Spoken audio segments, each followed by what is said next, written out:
Wes Streeting says there should be a proper contest to replace Keir Starmer as Prime Minister, and that he would stand in the race. In his first speech since quitting as a cabinet minister, Mr. Streeting called for a battle of ideas for the future of the party. "We need a proper race with the best candidates," he said. "And it'll be standing." The former health secretary warned Labour risks becoming the handmaidens of Nigel Farage and the breakup of the United Kingdom, unless it changes course, in a speech to the Progress think tank on Saturday. Speaking publicly for the first time since quitting government, the former health secretary said, "The voters did more than send Labour a message last week. They issued a warning that unless we change course, we risk being the handmaidens of Nigel Farage and the breakup of the United Kingdom." Labour has been in existence for 126 years and in power for only 35. Our time in government is precious.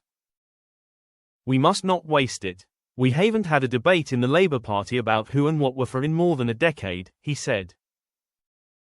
Change begins with an argument. You don't make progress without one. That's why this week, I called for a battle of ideas, not personalities.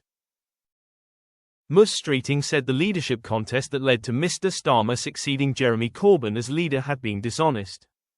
The moral emergency of anti-Semitism in our party left little room for intellectual renewal or policy debate on the centre-left, he said. We then had a dishonest leadership contest, followed by an over-cautiousness in opposition. Interesting policy ideas couldn't be floated because we were too afraid of what the Tories might say, so we said nothing. Instead of a willingness to challenge ideas and kick the tires, debate was viewed as division and shut down. He said this approach left them unprepared for government and lacking direction, and blamed this on the early catastrophe of the winter fuel allowance cut. He continued, "We've carried this culture into government, with a heavy-handed approach that has seen backbenchers scolded for interesting private members' bills which weren't the government's policy, like banning smartphones in schools. That's why we need a proper contest where all candidates can put their best foot forward. It's got to be a battle of ideas so that whoever wins comes out stronger for it." Mr. Streeting acknowledged he had nearly lost his seat at the general election to a Gaza-focused independent candidate. But he noted last week's local election results in his Ilford North seat had seen just 4 seats lost to independents and 1 to Reform, and they gained 2 from the Tories. "I know how to win," he said. "I know how to win whether our opponents position themselves to our right or whether they position themselves to our left.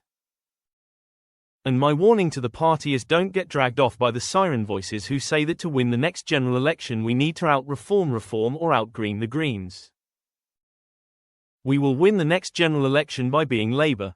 Mr. Streeting branded Brexit a catastrophic mistake and said the UK should rejoin the EU one day.